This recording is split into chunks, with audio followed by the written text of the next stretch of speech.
What if it's too hard? I'm gonna push through. What if I feel like giving up? I'm gonna push through.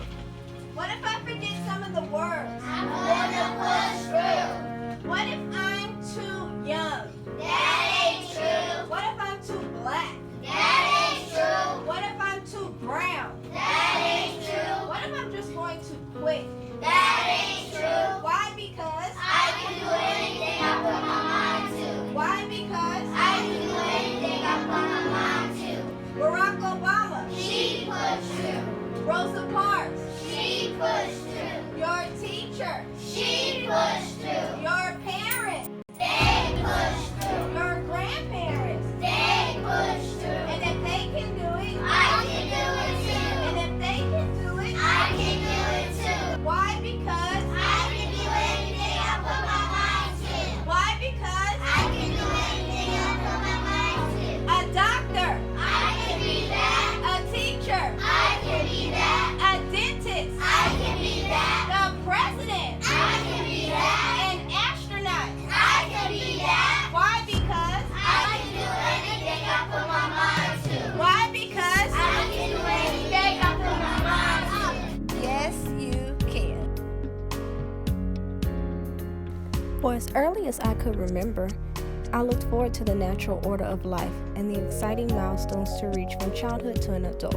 I looked forward to my first ball, varsity athletics, prom, college, marriage, starting a new family, and hearing my parents share my childhood bloopers and accolades with my children. I rode the pathway of life on a breezy trail, and then, all too suddenly, I grew up. When I was 15 years old, I found myself having to bury my mother due to a sudden brain aneurysm, and months later, I found myself becoming a mother of my very own. I never expected to bury my mother at 15 years old without notice. I was living in the unnatural order of life. A kid is not supposed to bury their mother so early. With the sense of abandonment and looking for love in all the wrong places, I became pregnant.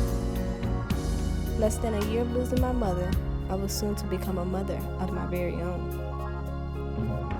My teachers and counselors supported me through being a teen mom despite my negativity and defiance at times.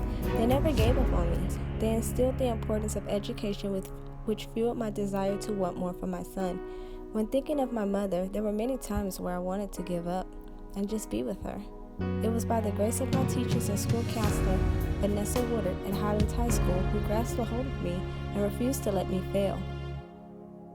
I desire to become a leader who shares every privilege, life experience, and knowledge I have to give. I want to become the kind of leader I would want to follow, a reflective leader, an authentic leader, an effective leader, a socially just leader, a leader who helps and promotes achievement within her staff and students, who builds a trusting environment for all, promotes an open school climate, a coach, a motivator, one who has courage and confidence in her decisions and takes responsibility, a mentor, one who never stops learning nor departs from her faith nor values, an agent of change, a listener, and one who brings fun back into the school. The leader I am today is one who always keeps the best interest in mind of my students. Being a God-fearing woman, my values and spirituality define me. I pour love and enthusiasm into my students. I incorporate culture into my curriculum, and I always reflect on how I can be better and get better. I do not just care about today, but I ultimately care about their futures and teach them what's life all about and how their education is the passage to endless opportunities. This concrete you see, yeah, that's me. I'm a Rose now, but I'm from these streets. The streets of the east side of San Antonio. I've played on these streets, fallen and scraped my knees on these streets. My life lessons are from these streets. I met my first crush on these streets. I was 16 and pregnant, running these streets. For it was my teachers, leaders, family, and church that guided me off of these streets. These same streets that grew me were the same streets that humbled me. You see, I've missed meals because of these streets. I've been without because of these streets. The stress from these streets had me bury my mother 6 feet deep. These streets even took my brother.